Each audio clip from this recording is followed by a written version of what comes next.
حضرت عیسیٰ فرماتے ہیں میں تندرست کرتا ہوں مادرزاد اندھوں کو، لا علاج کوڑوں کو، اور میں مردے بھی زندہ کرتا ہوں، کرتا اللہ کی اجازت کے ساتھ۔ اور اسی آیت میں حضرت عیسیٰ فرماتے ہیں کہ میں تمہیں بتاتا ہوں جو تم کھا کے آتے ہو، اور وہ بھی بتاتا ہوں جو تم گھر میں چھوڑ کے آتے ہو۔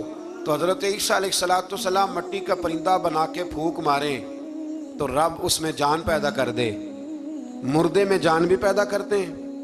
اور پھر حضرت عیسیٰ مادرزاد اندھ اور کوڑوں کو آنکھیں بھی دیتے ہیں اللہ کے حکم سے۔ اور پھر حضرت عیسیٰ علیہ السلام مردہ بھی زندہ کرتے ہیں اس کے اذن سے، جو کھا کے آتے ہیں وہ بھی بتاتے ہیں، جو چھوڑ کے آتے ہیں وہ بھی بتاتے ہیں۔ تو یہ تو حضرت عیسیٰ کی شان ہے۔ یہ حال ہے ان کے غلاموں کا، تو میری سرکار کا عالم کیا ہوگا، میری سرکار کا عالم کیا ہوگا۔ ایک جملہ میرے اعلیٰ حضرت کا، اور بات بڑی اعلیٰ، فرمانے لگے حضرت عیسیٰ علیہ السلام تو پھونک مار کے مردہ زندہ کرتے ہیں نا، تو فرماتے ہیں میرے نبی تو ایک نظر دیکھ لیں تو مردہ دل کو زندہ کر دیا کرتے، مردہ دل۔ اور پھر ایک حدیث سن لیں تاکہ بات اور واضح ہو جائے۔ حضور نے فرمایا علماء امتی کا انبیاء بنی اسرائیل، میری امت کے علماء بھی اسی طرح ہوں گے جس طرح بنی اسرائیل کے نبی ہوتے تھے۔ تو اگر حضرت عیسیٰ کے اندر یہ طاقت ہے تو میرے محبوب کے غلاموں میں بھی بڑی طاقت ہے۔ حضرت آصف بن برخی اگر تخت لا سکتے ہیں تو غوث اعظم بھی بیڑی اوپر اٹھا لیتے ہیں۔ اس لیے عقیدہ اور نظریہ قرآن ہے، حدیث ہے۔ ہم چونکہ پڑھتے نہیں، توجہ نہیں کرتے، تو لوگ ہمیں فٹافٹ، آپ یقین کریں بڑے صاف ستھرے انداز میں لوگ آ کے کہتے ہیں جی دیکھو جی یہ کدھر سے آ گیا۔ تو میں نے کہا یہ اللہ کا قرآن ہے، اور قرآن میں نہ ہو ہمیں بات کرنے کی کیا ضرورت ہے۔ یہ سارے عقائد اور نظریات وہ ہیں جو رب کریم نے خود قرآن مجید میں ہمیں عطا فرمائے ہیں۔ اللہ آپ کو خوش رکھے، بابرکت رکھے۔ آخر دعوانا